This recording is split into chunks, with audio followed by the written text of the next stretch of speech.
Desde el Foro para la Recuperación de la Memoria Histórica llevamos ya mucho tiempo viendo la necesidad de sacar una nueva edición, reeditar el libro de Antonio León Lillo, que se titula Palma del Río 1936-1952. ¿Y por qué? Porque este libro hace ya muchísimo tiempo que se agotó. Es más, yo siempre cuento como anécdota, ¿no?, que en la biblioteca municipal solamente existe un ejemplar y hay mucha gente, porque hay mucha demanda de este libro, y mucha gente va allá a la biblioteca y solamente se les permite que pueda consultarlo allí en sala, no se lo puede llevar como servicio de préstamo, como hacemos con todos los libros. Como digo, nosotros siempre veíamos la necesidad de editar de nuevo ese libro porque es un libro muy interesante y muy necesario. El libro de Antonio León Lillo trata sobre la historia de Palma del Río entre 1936 y 1952, donde se abordan aspectos geográficos, políticos, económicos de la localidad.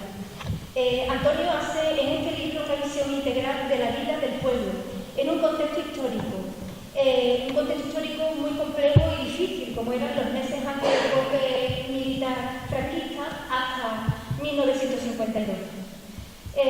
Comentaros que la Diputación Provincial de Córdoba tiene una convocatoria de subvenciones, una convocatoria de memoria destinada a la memoria democrática. Entonces nosotros en el 2024, en esa convocatoria de subvenciones, hay dos líneas, ¿no? Una línea es destinada a entidades sin ánimo de lucro, como son las asociaciones memorialistas, y otra línea destinada a entidades locales o municipios con menores de 50.000 habitantes, como es el caso de Palma del Río. Nosotros en la convocatoria de 2024 como asociación pues solicitamos, el otro día dije que era para la proyección de documental y demás, y no, en 2024 lo solicitamos para celebrar las primeras jornadas de memoria histórica. Y el ayuntamiento contactó con el foro.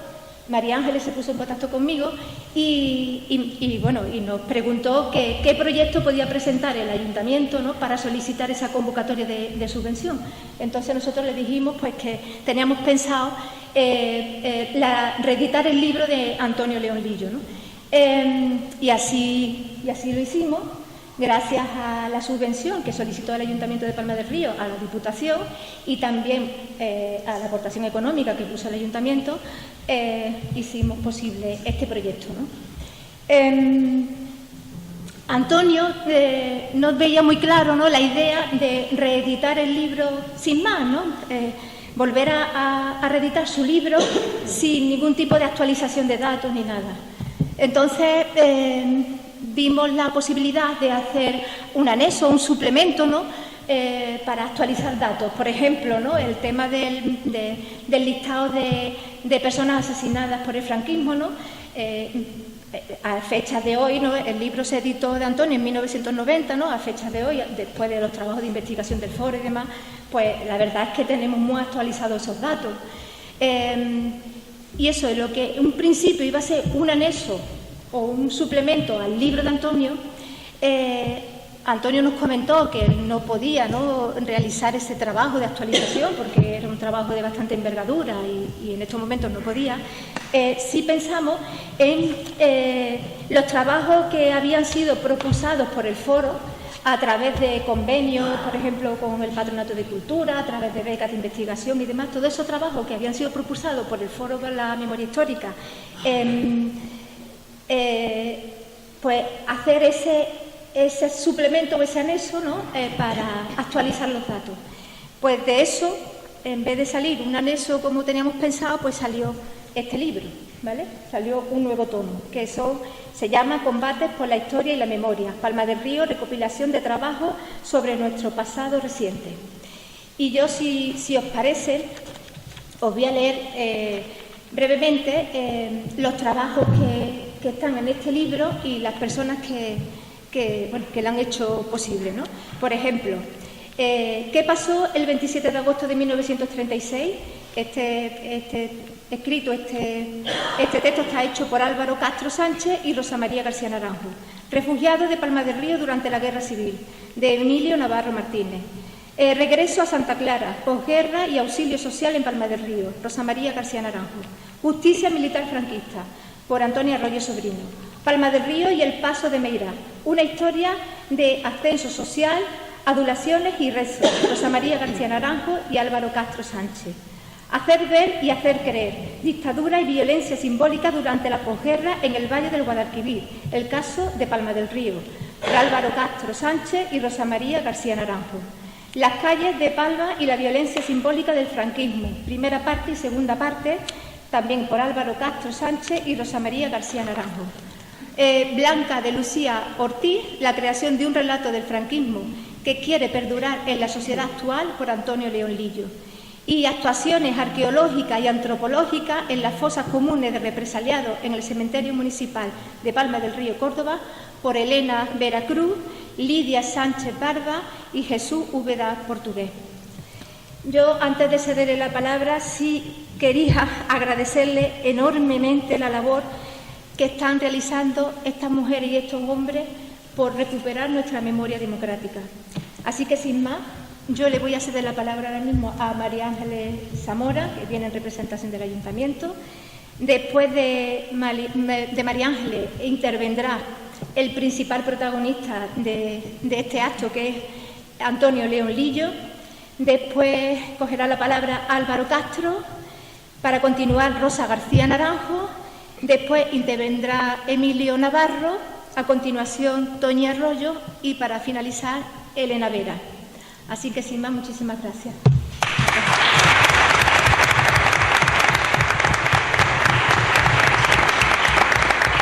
Buenas tardes a todos y a todas. Me escucháis que estoy regular con la garganta, excusa además para ser breve y dar paso a quienes realmente hemos venido a escuchar. Yo solo quiero, decía Emi correctamente que estoy representando al Ayuntamiento, a la alcaldesa que excusa su asistencia por motivo de agenda, pero realmente yo estoy aquí gustosamente porque es algo que llevaba mucho tiempo esperando. Yo soy de esas personas que no puede tener en su biblioteca personal el libro de Antonio León Lillo porque, porque era imposible tenerlo. Es una realidad. Mucha gente, cuando se enteró que en Junta Rectora comentamos que se iba a reeditar, pues gente que me ha escrito que cuando ha sabido de esta publicación, dónde se va a comprar, dónde lo puedo adquirir. Así que, Antonio, y a todos tus compañeros y compañeras, has hecho feliz a mucha gente y yo creo que es lo máximo que un autor, que un escritor, al máximo a lo que puede aspirar.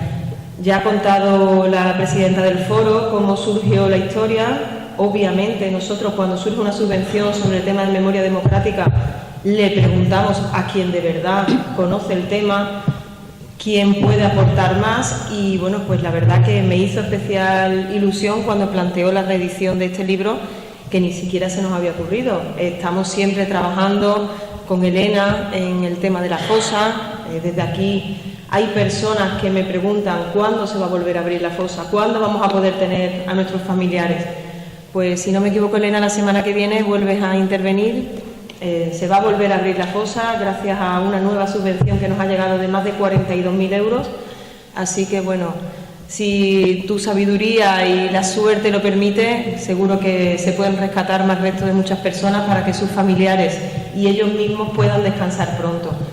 Desde aquí aprovecho la oportunidad, lo comenté en otro medio de comunicación, la alcaldesa, este equipo de gobierno, consciente de que no se hace como se debiera, porque lo que se lleva haciendo en muchas ocasiones de abrir y cerrar, aparte de que incluso llega a lastimar o a perjudicar los restos que se encuentran en la fosa, pues yo creo que alarga aún más la agonía de esos familiares que llevan decenas de años esperando. Y saber en esta ocasión será la oportunidad de mi familiar, podré darle ya digna sepultura.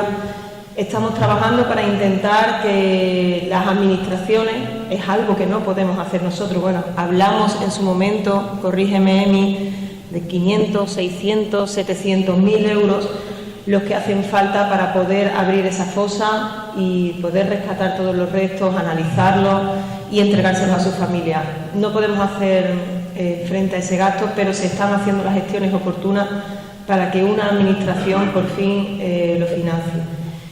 Era necesario reeditar este libro, de ahí la apuesta que ha hecho el Ayuntamiento en colaboración con Diputación de Córdoba. Seguiremos trabajando en estas cuestiones. Yo bromeaba el otro día con Antonio y le decía que ojalá pronto esa fosa esté cerrada definitivamente y con los restos de esas personas entregados a sus familiares sea necesaria hacer una nueva reedición de este libro, porque por fin tengamos los nombres de todas las personas que allí se encuentran.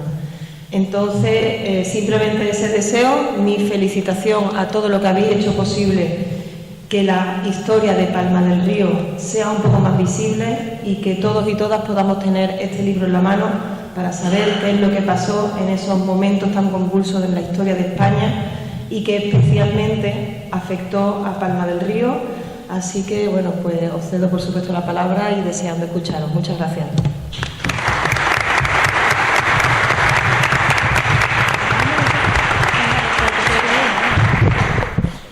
Bueno,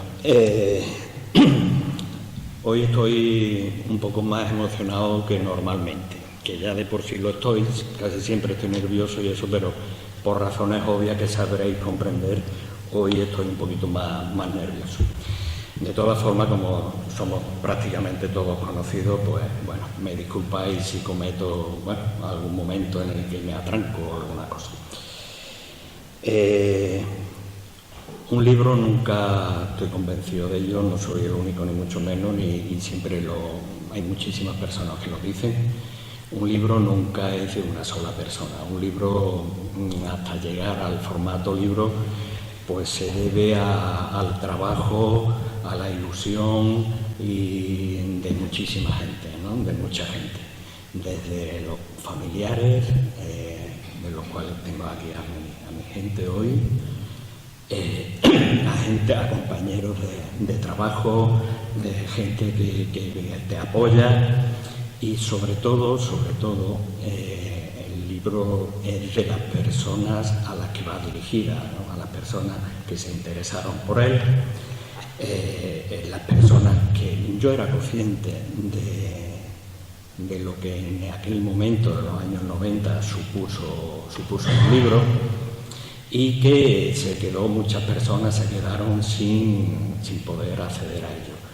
Personas que hoy, desde hace ya bastantes años, eran muy mayores, personas que tenían la ilusión de ver plasmado, porque ya acostumbrados nosotros en nuestra época ya es distinto, pero en esos momentos las personas mayores, ver plasmado en un libro, ver plasmado en blanco sobre negro el nombre de un familiar, el relato de lo que les pasó a su familia o a vecinos que sufrieron las mismas vicisitudes.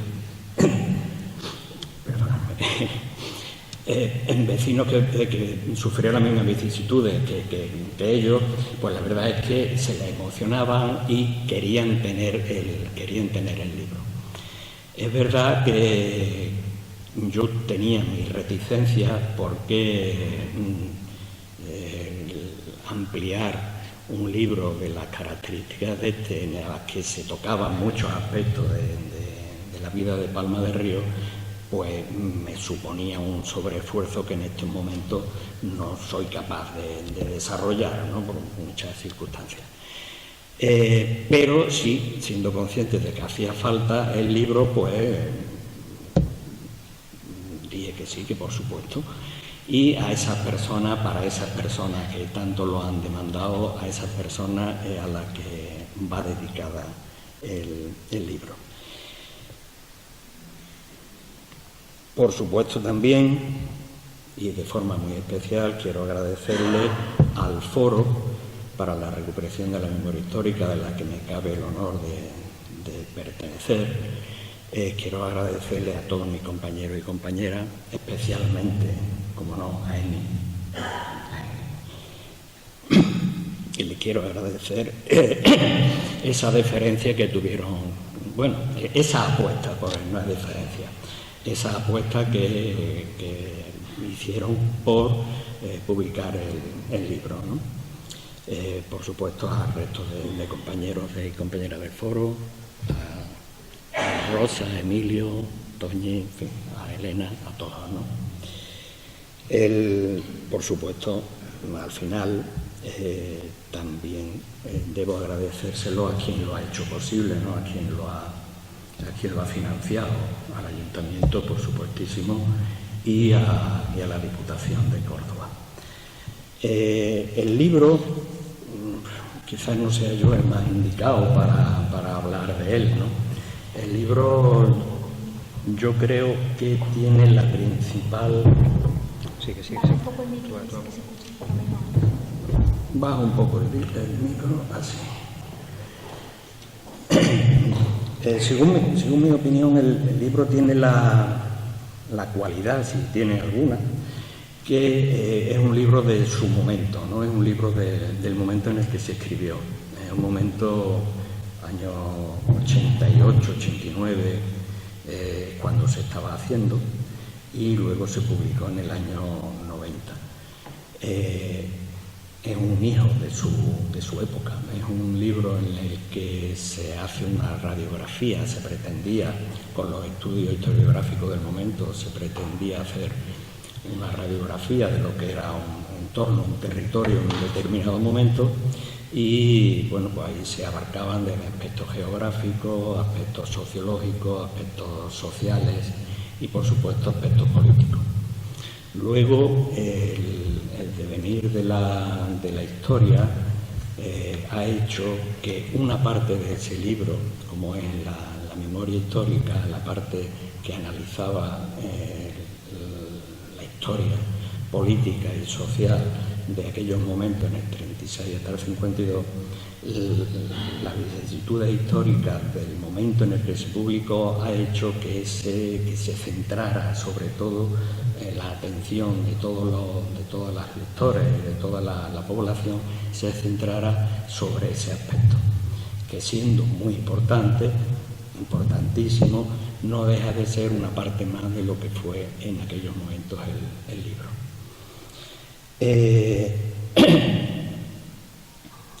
Memoria histórica, que es fundamental en estos momentos. Siempre ha tenido tres grandes objetivos: el conocimiento, la justicia y la reparación de las víctimas, ¿no? Bueno, pues dentro del conocimiento de la verdad, de lo que pasó, la verdad con humildad, ¿no? La verdad no porque estemos en posesión de la verdad nosotros ni nada, sino que a través de la investigación, no solo mía, sino de todos los compañeros que están aquí hoy presentes, pues han ido apareciendo una serie de documentos, han ido apareciendo una serie de conocimientos que nosotros le damos a la sociedad y que hace posible conocer mejor lo que pasó en aquellos momentos en todo el territorio nacional, en toda Andalucía, en todo Córdoba y por supuesto en Palma de Río, que fue bastante significativo por la represión que sufrió, represión que estuvo ahí latente durante muchísimos años sin poder hablar de ella, de personas cruzándose diariamente durante los años duros los años más duros, porque duros fueron todos, pero los años más duros del franquismo, cruzándose las víctimas con los verdugos diariamente sin poder hablar. Y claro, eso llegó un momento en el que al no cicatrizarse bien con la transición, pues llegó un momento en los años 90 en que empezó el movimiento memorialista, ¿no? Para eso es fundamental no ya mi libro, sino los libros, los artículos, los trabajos de investigación que hacen posible que hoy se conozca muchísimo mejor la represión y cómo fueron aquellos años de dolor para muchísima gente. Esta mañana he tenido una llamada, quizás es que no lo conozco todavía, un profesor del instituto me ha llamado para precisamente para eso, para transmitir ese conocimiento que nosotros tanto demandamos, para transmitirlo a los chicos. Y me decía Carlos que parece mentira, pero que los chavales les habla hoy de eso, les habla hoy de lo que pasó en su pueblo, de lo que le pasó a su abuelo, bisabuelo, lo que familiares a montones, de lo que les pasó, y sin embargo pues no tienen la más mínima idea. Ellos se creen que, bueno, que han nacido en un momento en el que no han tenido ninguno de esos problemas y se creen que lo más normal del mundo es así. Precisamente en estos últimos años estamos viendo que es más necesaria que nunca la defensa de una serie de valores, la defensa de la justicia social, y que no podemos perder de vista, a través de ese conocimiento no podemos perder de vista lo que pasó y transmitírselo a la gente joven, claro que sí, hay que transmitírselo. Y bueno, pues con ese hálito de esperanza y de que no está todo perdido, yo que tan pesimista soy, pues no tengo más que decirles que eso, que la educación es necesaria, que hay que transmitir conocimiento, que en la memoria no se pide en absoluto revancha, que no se pide levantar malos sentimientos, sino que cada uno lo que queremos es conocimiento, justicia y reparación a las víctimas. Buenas noches.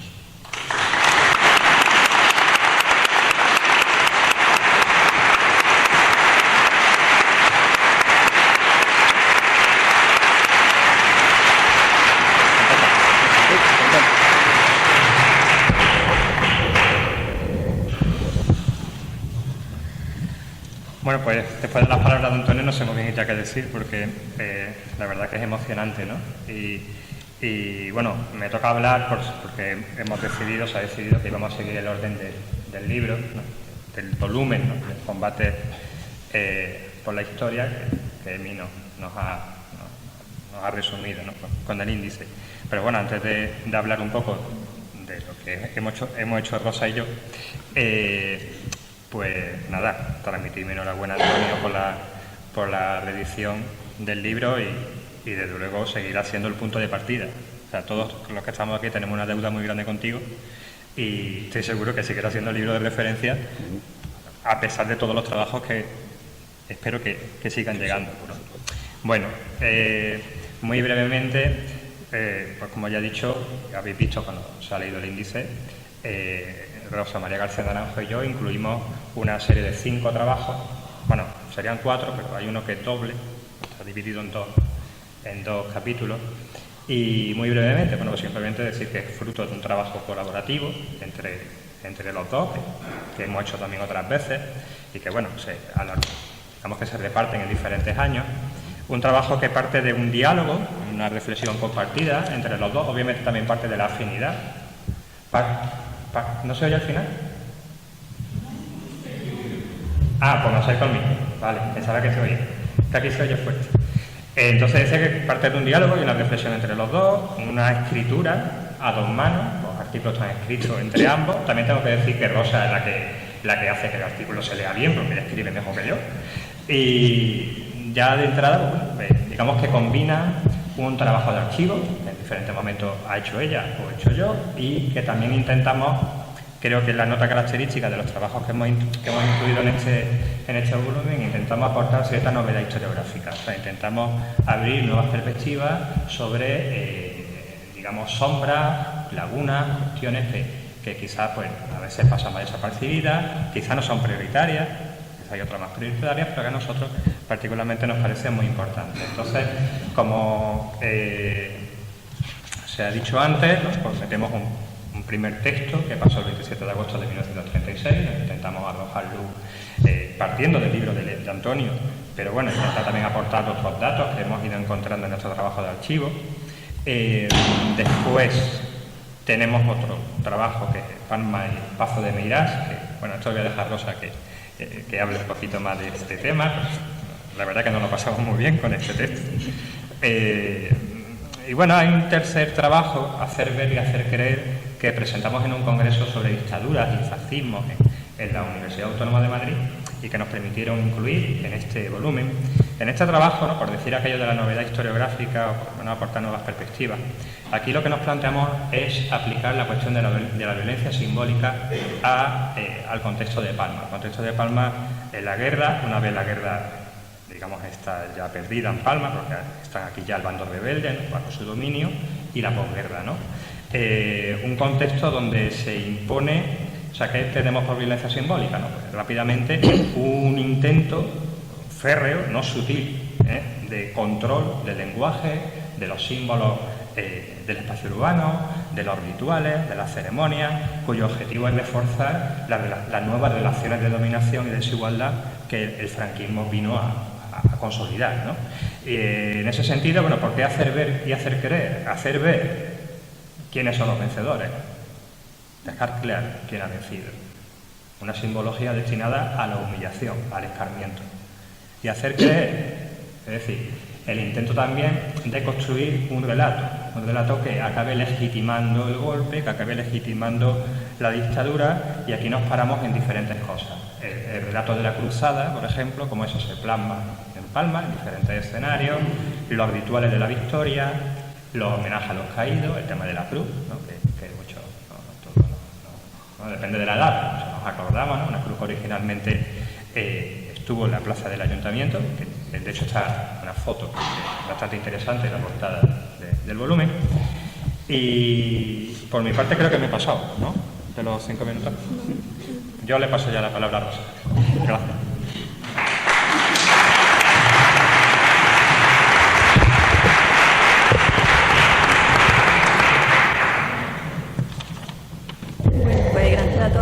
Por estar aquí. Yo estoy encantada de estar aquí, que está aquí Antonio, que la verdad es que es cierto lo de que tenemos una deuda con él muy grande, con este libro. Este libro no va a envejecer, me parece a mí, aunque a lo mejor haya algunos datos que permitan complementarlo y eso, pero este libro no va a envejecer, ¿no? Y bueno, y Emilio, que tengo aquí, y Toñi, y Elena, que además es de Peñaflor, yo estoy encantada. Y bueno, yo quería hablar un poquito sobre algunos de los artículos que tenemos en el libro, ¿no? Como ha dicho Álvaro, en los últimos años pues, ha habido muchas líneas de investigación que se han abierto con el tema de la guerra civil, se están publicando mucho, y de la dictadura, se están publicando muchos libros. Una de esas líneas es el concepto ese al que se ha referido de violencia simbólica, ¿no?, y que ha centrado parte del trabajo de este libro, ¿no? Otra línea también importante, que hay algunos libros publicados sobre el tema bastante interesantes, por ejemplo, la connivencia entre las grandes fortunas y las empresas con la dictadura y el apoyo que prestaron al golpe de Estado, ¿no?, para después hacerse con increíble patrimonio, ¿no? Y nosotros lo hemos ejemplificado eso en un palmeño, que es Julio Muñoz Rodríguez de Aguilar, marqués de Salinas por matrimonio, y que apoyó el golpe de Estado y la dictadura y fue recompensado por Franco con ser gobernador civil de A Coruña, ¿no? Y fue el promotor, un palmeño, fue el promotor del regalo del famoso paso de Meirás al Generalísimo, que eso es un dato que no conoce mucha gente, ¿no? Entonces, a nosotros nos interesó mucho el tema ese, ¿no? Y tirar de ese personaje, que además era de aquí de Palma, ¿no? Tirar de ese hilo de relaciones, de ese entramado de relaciones que él tenía, de adulaciones, de rezos que les permitieron a él y a todo su clan encumbrarse dentro de lo que era la dictadura, ¿no? Porque todo lo que rodeó la adquisición del paso, que todavía sigue siendo primera plana en muchos medios de comunicación, pues todo ese proyecto de adquisición del paso fue ideado por él para adular al dictador y para situarse en su entorno, y ejemplifica también perfectamente el expolio que llevó a cabo la dictadura, ¿no? Y el sustento de esa fortuna muchas veces en el robo, en el asesinato. Uno de los ejemplos que salen en el artículo es el de José Miñones, que fue un empresario un empresario gallego al que fusilaron, expoliaron todas, le expropiaron todas sus empresas, y ahí está el origen de Fenosa, de Unión Fenosa, después Gas Natural, vamos, y es algo que todavía llega hasta la actualidad, ¿no? Entonces, la adhesión a la dictadura en los pueblos y en las ciudades pues aceleró muchas carreras, en los negocios, en la política, en la universidad, en la educación, en la iglesia. Y en nuestro artículo pues analizamos cómo este personaje pues, va medrando, como he dicho, su clan se va emparentando con otras familias que también medran al calor de la dictadura, como los Oriol, los Urquijos, los Ibarra, los Osborne, los Serrano Suñer, y cómo facilita, por ejemplo, la instalación en nuestro país de los legionarios de Cristo, y se va construyendo todo un entramado que llega hasta la actualidad y que, bueno, pues en cierta manera pues tuvo su origen en Palma, ¿no? Otra línea de investigación que a mí me ha interesado y que aparece reflejada en el libro es el tema de la violencia, ¿no? La violencia que ejercieron las instituciones franquistas sobre las vencidas y sobre sus hijos e hijas, ¿no? A los que dedicaron un tratamiento especial, ¿no? Por ejemplo, las recientes investigaciones que están saliendo sobre el patronato de protección a la mujer. Hay un libro que también ha sido portada de muchos medios últimamente, de Andrea Momoitio y Pilar Iglesias. Los psiquiátricos, por ejemplo, el auxilio social, estudios sobre el derecho, sobre las leyes como la del 4 de diciembre de 1941, que permitió cambiar los apellidos de los niños y las niñas cuyos padres habían muerto o habían desaparecido para darlos en adopción. Muchos fueron adoptados en Italia, por ejemplo, y así los alejaron de la perniciosa influencia de sus familias rojas, ¿no? Haciendo que perdiesen pues, la memoria completamente de cuáles habían sido sus orígenes. Entonces, una de esas instituciones fue el auxilio social, que yo estudio pues, en el ámbito local, ¿no? En manos de Falange y de la Iglesia. Un lugar donde los niños acudían a alimentarse en aquellos años del hambre, pero donde también eran reeducados, porque se consideraban anormales, se consideraban peligrosos por haberse educado en esas familias, en esos ambientes rojos, los que habían vivido, ¿no? Entonces había que corregirlo, había que convertirlo en ciudadanos y ciudadanas de esa nueva España que estaba amaneciendo, ¿no? Había que corregirlo. Por supuesto, los castigos físicos estaban a la orden del día, las humillaciones eran una parte importante de ese correctivo, algo que todavía seguía perviviendo en la escuela que yo viví. También es importante señalar las estrategias de supervivencia de los pequeños, ¿no? La resistencia individual, la resistencia colectiva, que les permitió respirar, ¿no? Les permitió sobrevivir. A los hijos, a la hija, a los nietos, a las nietas. Las personas que están sentadas aquí a mi lado son descendientes todos tienen todas sus historias, ¿no? Entonces son una muestra, ¿no? de esa pervivencia, de esa resistencia al olvido, ¿no? Y de esos combates por la historia y por la memoria, ¿no? Por eso quisimos ponerle también ese nombre al libro, ¿no? Y nada, que yo estoy muy agradecida por estar aquí, por tener la oportunidad de estar aquí con Antonio, con Álvaro, con Emilio, con Elena, con Toñi, y yo estoy encantada. La verdad es que me alegro muchísimo del día de hoy.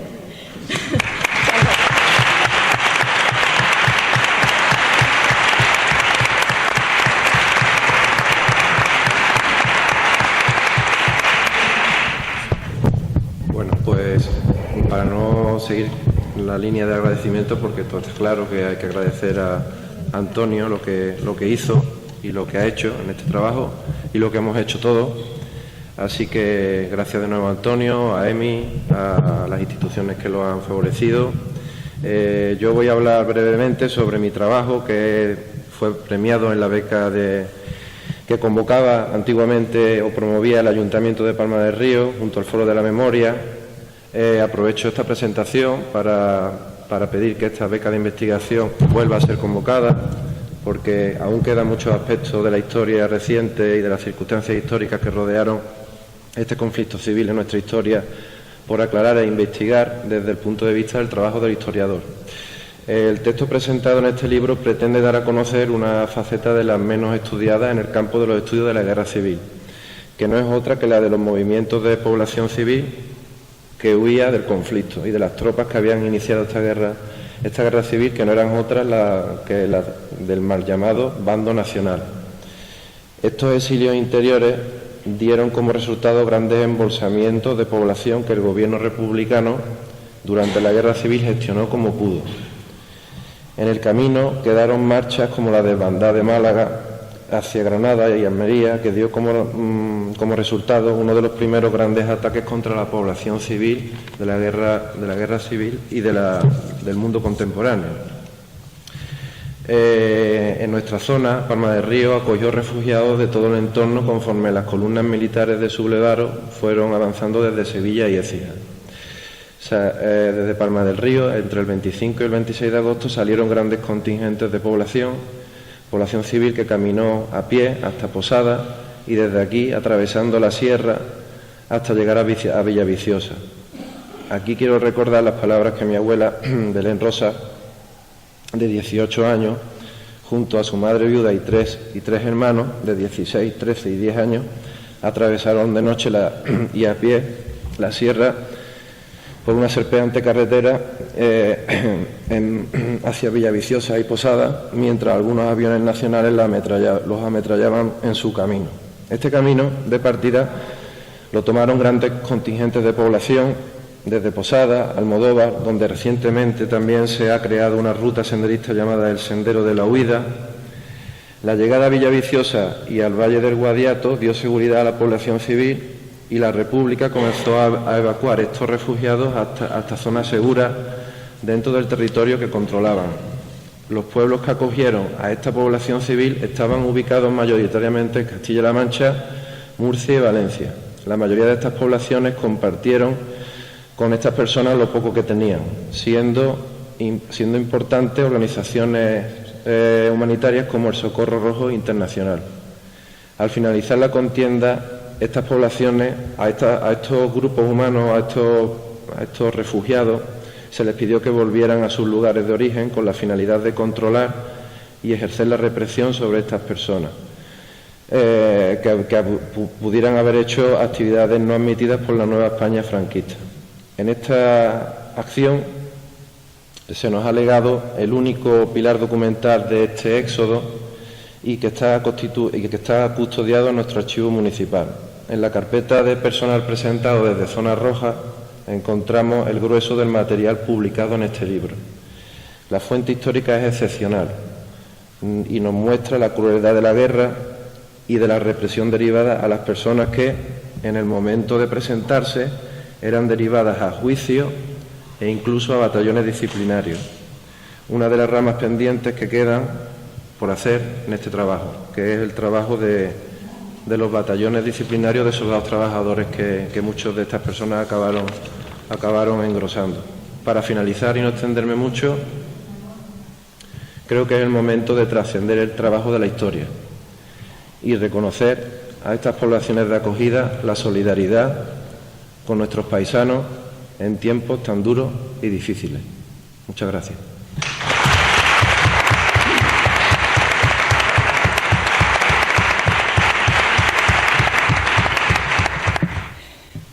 Bueno, buenas noches. Antes de empezar con mi intervención, quisiera agradecer al Foro para la Recuperación de la Memoria Histórica de Palma del Río y en especial a la figura de Antonio León Lillo y al resto de coautores, por supuesto, la oportunidad de formar parte en la ampliación de este magnífico e indispensable libro, Palma del Río, 1936-1952. Pues aparte de ser el único documento de referencia para el estudio de la guerra civil y la posguerra en nuestra localidad, en cada una de sus páginas refleja de una manera clara, precisa y contundente la verdadera historia de uno de los periodos más trágicos y, desgraciadamente, todavía tan desconocidos en nuestra historia más reciente en Palma del Río. Me gustaría exponer de manera muy breve cuál fue el germen que me llevó a la realización del capítulo dedicado a la justicia militar franquista para este libro. Veréis, allá por el año 2014, el Foro para la Recuperación de la Memoria Histórica de Palma me propuso llevar a cabo un proyecto de digitalización de los consejos de guerra a los que fueron sometidos muchos palmeños y palmeñas tras la guerra civil y cuyos expedientes se encuentran custodiados en el archivo del Tribunal Militar Territorial II de Sevilla. Este primer proyecto se amplió posteriormente en 3 fases, dada la cantidad de personas que fueron ajusticiadas por el régimen franquista en nuestro pueblo. Los objetivos de esta digitalización eran claros: salvaguardar toda la documentación posible, la cual se encontraba en ocasiones en bastante mal estado de conservación, para ponerlas a disposición, en primer lugar, a familiares de las víctimas como objetivo prioritario, y así también a investigadores, investigadoras, historiadores, historiadoras y ciudadanía en general para su estudio y su difusión. Y bueno, me preguntaréis mucho y muchas de vosotras, bueno, ¿y esto de los consejos de guerra nos han sonado, nos suenan? ¿En qué consistía esto? Pues lo voy a exponer también de manera breve para que os hagáis una idea en qué consistían, ¿no? Deciros que un consejo de guerra era un procedimiento judicial militar sumarísimo, es decir, extremadamente breve y rápido, utilizado para juzgar rápidamente a civiles y militares acusados de delitos contra el orden militar o la sublevación. Se caracterizaban por la falta de garantías procesales y el derecho a la defensa era muy limitado. Estos juicios de urgencia solían derivar en penas de muerte o largas condenas, siendo herramienta de represión clave por parte del régimen. Se trataba de un juicio sumarísimo o de urgencia donde la autoridad militar controlaba todo el proceso, desde la denuncia hasta la ejecución. Actuaba como un mero trámite para legalizar la venganza o eliminación de opositores políticos bajo apariencia de justicia. Era una mera pantomima estos juicios. Se juzgaba a civiles y militares por presuntos delitos de adhesión a la rebelión o desafección al nuevo régimen. Los abogados defensores eran militares y tenían poco tiempo para conocer la causa. Las sentencias necesitaban la aprobación del capitán general o del general Franco. En palabras del gran investigador Julio Guijarro, conocido entre otras cosas por su arduo estudio de los juicios sumarísimos en Córdoba y provincia, dice así: en los consejos de guerra sumarísimos de urgencia, los militares golpistas acusarán de rebelión a los defensores del orden democrático y constitucional de la República, tanto a personas civiles como a sus compañeros de armas, militares, guardias de asalto y guardias civiles, que no secundaron el golpe militar franquista y que sencillamente cumplieron con el juramento de lealtad que estaban obligados a cumplir, tal como declararán en su defensa en los consejos de guerra a los que fueron sometidos. Será la que se ha denominado como la justicia invertida o justicia al revés. Los militares golpistas acusan de rebelión a los defensores del orden democrático de la República. Hoy en día algo así sería impensable. Os voy a poner un ejemplo de ausencia de garantía jurídica en los procedimientos sumarísimos. Un procedimiento sumarísimo siempre se inicia con una denuncia, con un atestado, con un expediente iniciado en los campos de detención de presentados y de prisiones, un expediente de depuración de maestros nacionales, por ejemplo, y se inicia el procedimiento, ¿no? El sumario es secreto y constituye la fase de instrucción en la que se realizan las actuaciones de, ojo, se toman declaraciones a testigos y se ratifica la denuncia. En muchos de estos casos, de estos procedimientos, aparecen siempre la misma persona declarando como testigo. Qué casualidad que estaba en todos sitios viendo las mismas cosas, ¿no? Y, ojo aquí al dato, se piden informes de conducta política, social y moral del reo al párroco, al alcalde, a la Guardia Civil y a la Falange Española, y que van a ser considerados como prueba documental irrefutable, con la cual la garantía de derechos pues prácticamente era nula. Basándome en el libro de nuestro paisano Antonio León Lillo, tan magnífico libro, he extraído un párrafo que refleja fielmente lo que supusieron estos consejos de guerra en Palma, y dice así, va por ti, Antonio. Tras la detención, los interrogatorios se sucedían, jugando un papel muy especial la utilización de la violencia y el castigo corporal para obtener la información deseada. Los consejos de guerra comenzaron en el mes de julio. Para su desarrollo fue habilitado el edificio de Santo Domingo. Las vistas eran públicas. Cada sesión podía afectar a varias causas. Así, no era difícil que en una sola de ellas se juzgaran a 8 o 10 acusados. Yo he visto juicios sumarísimos de más de 100 personas. Imaginaos, en una sola causa. El acto solía comenzar con la relación de las causas que iban a verse en el día. Seguidamente, en un breve discurso, se enaltecían las virtudes de la justicia del régimen franquista. A continuación, se exponían los pormenores de las causas de cada uno de los encartados. El reo se levantaba de su asiento para ser reconocido y de inmediato comenzaba la acusación del fiscal, que en no pocas ocasiones estaba cargada de violencia verbal. Finalmente, este solicitaba sentencia.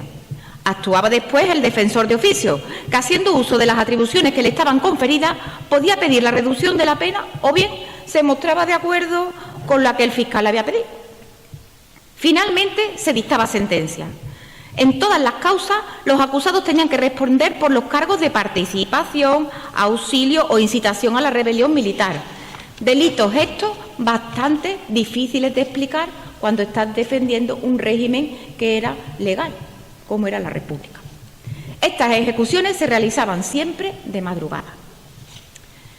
El régimen franquista era enormemente burócrata y gracias a esta particularidad, los expedientes que se generaban durante los juicios sumarísimos son una fuente de información de primer orden, pues podemos obtener datos muy valiosos sobre las víctimas, como nombres y apellidos, el apodo por el que era conocido la víctima o su familia, la edad, la estatura, si tenía alguna marca en el cuerpo o algún defecto físico, el color del pelo, el color de ojos, su estado civil, su domicilio, su profesión, su filiación política, por supuesto, filiación sindical, etcétera, etcétera, etcétera. Dónde estaban enterrados, dónde habían sido fusilados, dónde estaban encarcelados, en qué cárcel estaban. Toda esta enorme cantidad de información tan exhaustiva ha facilitado enormemente la labor de búsqueda de víctimas cuyo paradero se desconocía hasta el momento, pudiendo incluso saber en el punto exacto donde estaban enterradas, porque en estos expedientes aparecen indicaciones muy precisas de las fosas comunes en los lugares indicados. Y de esto ya nos dirá Elena. Gracias a esta documentación en Palma sabemos que ya hay 6 fosas ya, Elena, localizadas, más o menos, ¿no? Podemos hablar. Localizada una sola. Bueno, que es la fosa, la que creemos, según estas coordenadas que nos dicen los juicios, pues creemos que ahí puede haber en torno a unas 6 fosas más, aparte de la grande, ¿no? Mira, cuando acabé los trabajos de digitalización para el foro, entendí que, pues bueno, que todo el material que cada uno de los expedientes tenía, de algún modo tenían que ver la luz, ¿no? Y, pues bueno, de un modo u otro, de la manera que fuese, yo me propuse sacarlos al público, ¿no? Y esto fue lo que me impulsó a empezar a crear pequeñas microbiografías de cada una de las personas encausadas. Primeramente, por justicia con las víctimas y sus familiares. Y segundo, porque la terrible verdad que cada juicio llenó de injusticia. Y segundo, para que la terrible verdad de cada juicio lleno de injusticia, dolor y sangre no cayese nunca en el olvido. Mi propósito al crear estos 190 microbiografías es claro. Es la de humanizar a estas personas, incluyendo datos como sus nombres, el número de hijos, el domicilio, la profesión, para que no queden relegados a un solo número o a una simple lista de nombres. La intencionalidad de esta microbiografía no es solo y exclusivamente para facilitar la localización de las víctimas para su investigación o por pura estadística, sino sobre todo y fundamentalmente para que puedan ser localizadas por sus familiares y para que aquellas personas que quieran consultarlas por su interés general se pongan en un momento en la piel de estas personas, para que comprueben que eran simples ciudadanos como nosotros, como nosotras, con esposo, esposa, con hijos, hijas, con sus trabajos, con sus casas, con sus ideologías, con sus problemas, en definitiva, con sus vidas, que eran vividas en libertad y en democracia, pero que un buen día todo lo que era legal, democrático y libre pasó a ser perseguido, clandestino, castigado, aniquilado y arrasado. No solo vidas humanas, sino lo que es peor, la dignidad de un pueblo. Es de vital importancia recuperar la memoria individual y colectiva de todas las víctimas y sus familias, que fueron azotadas cruelmente por la represión franquista, y rescatar del olvido sus circunstancias personales y sociales, y así poder reconstruir esta dramática página de la historia de nuestra localidad y, por ende, de nuestra comarca y provincia. Al sacar estos expedientes sobre los juicios del régimen franquista a la luz, de esas otras cunetas que yo llamo los archivos, propiciamos no solo que dejen de estar en el olvido, sino lo que es más importante, que se pueda dignificar la memoria de todas esas personas, que lucharon por la libertad y la defensa de un gobierno democrático, avanzado y legitimado por el pueblo, como fue la República, y que el franquismo, de la manera más cruel y sangrienta, se encargó de aniquilar física y moralmente, dejándonos una herencia de más de 40 años de retraso que hoy en día perdura. En nuestra sociedad hay una necesidad de establecer la verdad histórica, y hasta ahora tan solo el bando vencedor de la guerra civil tuvo acceso a los medios de difusión y al apoyo institucional necesario para acometer esa tarea. El franquismo sí tuvo su comisión de la verdad con la instrucción de la causa general, nada más terminar la guerra civil. Aún no se ha dado a la otra parte la posibilidad de llegar a conocer y divulgar la verdadera naturaleza y magnitud de la represión que se ejerció sobre los defensores y defensoras de la legalidad republicana, y ni mucho menos acceder a la justicia. Nosotros y nosotras, como ciudadanos y ciudadanas de Palma del Río, tenemos el deber y el derecho de recuperar la memoria y la dignidad de todos estos palmeños y palmeñas que fueron ajusticiados vilmente para luego ser asesinados o encarcelados durante muchos años por defender la democracia y la libertad, y así dar luz y esclarecer muchos hechos acontecidos en este periodo del franquismo tan oscuro en Palma del Río. Y para finalizar, quiero decir que es mi deseo, y creo que el de muchas personas, que estos archivos no vuelvan a caer en el olvido y sean el punto de partida de debate, charlas, coloquios, reuniones, mesas de trabajo, encuentros entre investigadores y ciudadanos, y que de todo ello nazca una verdadera semilla de conocimiento y reconocimiento de nuestro pasado más reciente, que genere realmente la necesidad de obtener verdad, justicia y reparación, no solo para las víctimas y sus familiares, sino también para la ciudadanía en general, pues somos herederos de esta trágica página de nuestra historia, de la cual somos responsables de no volver a repetir. Muchas gracias.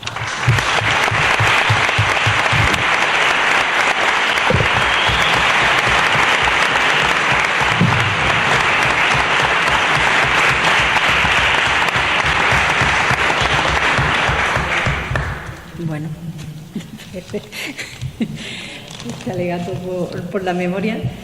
Buenas noches a todos y muchas gracias por estar aquí. Gracias al foro, gracias a los compañeros, y deciros, mi contribución a este pequeño libro, o más bien pequeño, ha sido mi contribución, se debe, pues, porque estoy haciendo los trabajos en el cementerio municipal de aquí de Palma del Río, los trabajos de excavación y exhumación y también de localización de las fosas comunes existentes en Palma del Río. El trabajo el pequeño resumen que hemos hecho, porque es evidente que estos trabajos que se están desarrollando se han plasmado hasta el año pasado, hasta los trabajos que hicimos el año pasado. Esto está todavía abierto, es un pequeño resumen, no podemos explayarnos mucho más porque no tenemos terminados todos los estudios, no están excavadas todas las fosas, no están exhumados todos los cuerpos, por lo tanto la aportación que yo he hecho es una pequeña aproximación de los trabajos que se han realizado en el tema de arqueología y antropología con mis compañeros, con Lidia y Jesús. Y solamente es una pequeña aportación porque el trabajo todavía queda mucho por desarrollar. Los trabajos que se han llevado a cabo abarcan desde el 2021 hasta 2025 en distintos periodos, en distintos momentos, y lo que se han hecho desde un principio pues, es intentar localizar esas fosas comunes en los lugares donde estaban. Para esos trabajos de localización ha sido fundamental este libro de Antonio Lillo, que sin él pues nos hubiera costado mucho trabajo llegar a comprender la magnitud de la represión en Palma del Río, el número de víctimas que podía haber en el cementerio. Ha sido fundamental el comprender un momento histórico que lleva a esos fusilamientos, lleva a esa ocultación de los restos de estas personas. Y también ha sido fundamental el trabajo de investigación de Toñi Arroyo. Ha sido fundamental porque, por una parte, teníamos una fosa que estaba bien localizada, que se sabía dónde estaba, que es la fosa de 1936, la fosa grande del cementerio, pero además existen varias fosas más que podemos establecer entre 5 y 8 fosas. 5 y 8 fosas que se corresponden a las fosas de 1939 y 1940. Esa vuelta, ese retorno que, como comentaba Emilio, de las personas que volvieron tras de terminar la guerra y se le aplicaron esos juicios sumarísimos que fueron condenados a muerte. Aquí se condenaron a muerte en Palma de Río a 80 personas y de esas 80, 40 fueron fusiladas, asesinadas en las puertas del cementerio de Palma de Río. Las otras 40 están en Córdoba, creo que en el cementerio de San Rafael. San Rafael. Y San La Salud también. ¿En la Salud también?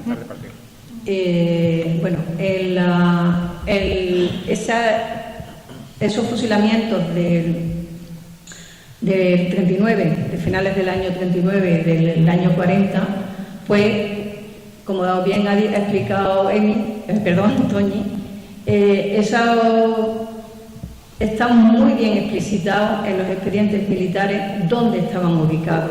Una de las labores fundamentales que tuvimos que hacer, no hemos llegado a hacer la intervención arqueológica, pero hicimos bien a través de la planimetría, a través de esa localización donde estaban las dimensiones que nos daban, dependiendo de ciertos puntos dentro del cementerio, pues hemos intentado localizar esas fosas comunes. Esas fosas comunes se localizan en la explanada intermedia que actualmente hay entre la parte vieja y la parte nueva del cementerio de Palma de Río. Nosotros localizamos más o menos dónde podían estar esas fosas comunes y después, posteriormente, se hizo una intervención con un georradar para intentar localizar una serie de anomalías y ver si podían existir todavía esas fosas dentro del cementerio. El caso es que tras los resultados del georradar pues se plasmó que al menos había 3 anomalías que podían coincidir y que estaban próximas a las localizaciones que nosotros habíamos hecho en planimetría. Falta, evidentemente, localizarlas con un sondeo y localizar si realmente todavía están ahí los restos de estas personas que fueron fusiladas en el 39 y en el año 40. Es decir, en Palma del Río, pues puede haber, nosotros calculamos la fosa grande, los trabajos que se han hecho, como bien sabéis, empezamos localizando, viendo la dimensión. La dimensión de la fosa tiene 40 metros de larga por 2,5 de ancha y una profundidad máxima desde lo que es la superficie del cementerio de aproximadamente 1,20 metros. Es decir, cuando se enterraron esos cuerpos, eso tenía que ser una montaña. Después ha ido bajando la tierra, pero tenía que ser muy palpable esa fosa, esa gran fosa que había en el cementerio. Por las dimensiones, por la densidad de enterramiento que nosotros hemos visto, pues calculamos que hay más de 300 personas enterradas en esa fosa común, en una única fosa. Si le sumamos las otras 40, pues estamos hablando que en Palma del Río podemos acercarnos a las 400 personas que puedan estar enterradas en fosas comunes y que todavía aún no se han recuperado. Los trabajos que hemos llevado a cabo hasta el momento, pues hemos exhumado en total 31 personas, pero sin embargo hemos, digamos que tocado, reconocido que hay unas 80 personas, esas 31 más 50 personas aproximadamente más, que siguen estando en la fosa, pero que nos ha sido imposible exhumarlas hasta el momento. Ha sido el trabajo de la fosa, yo puedo decir que siempre lo digo cuando me preguntan, es una de las fosas, no deciros que las fosas más complejas con las que me he encontrado en las excavaciones que estoy realizando en memoria histórica.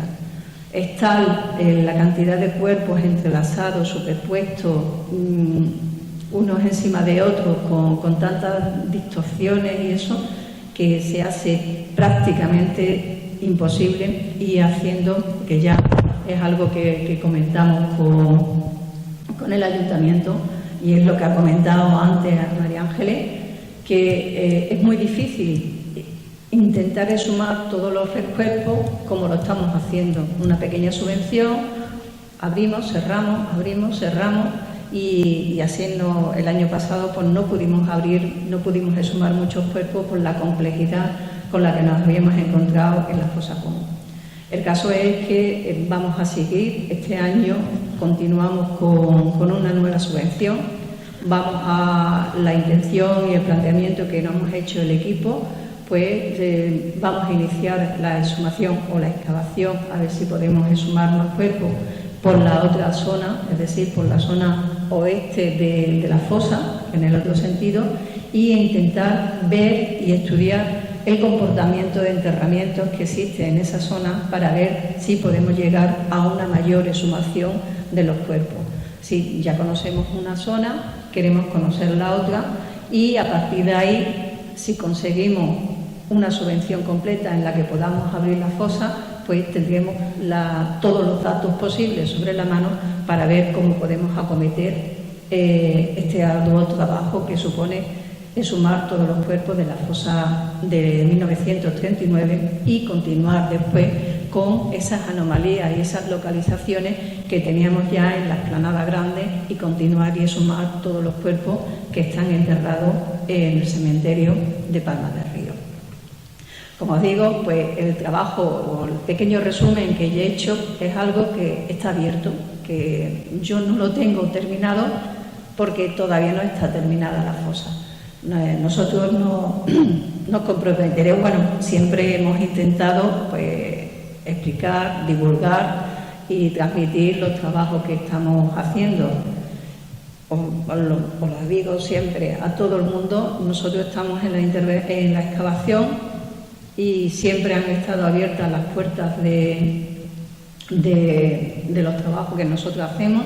Los familiares se han pasado por allí, os podéis pasar, podéis seguir viendo y cualquier cosa, cualquier duda que tengáis, familiares o vecinos de Palma del Río, pues nosotros vamos a estar en el cementerio de Palma a partir del lunes 27 de abril y continuaremos pues aproximadamente unos 2 meses con la exhumación, con la excavación y exhumación de esa zona para ver el comportamiento que tiene. Seguimos abiertos y espero que os paséis y veáis realmente sobre las fosas los trabajos que estamos realizando en ella. Así que nada, el trabajo seguirá abierto durante un tiempo más y esperemos que podamos completarlo con otras publicaciones y otros trabajos.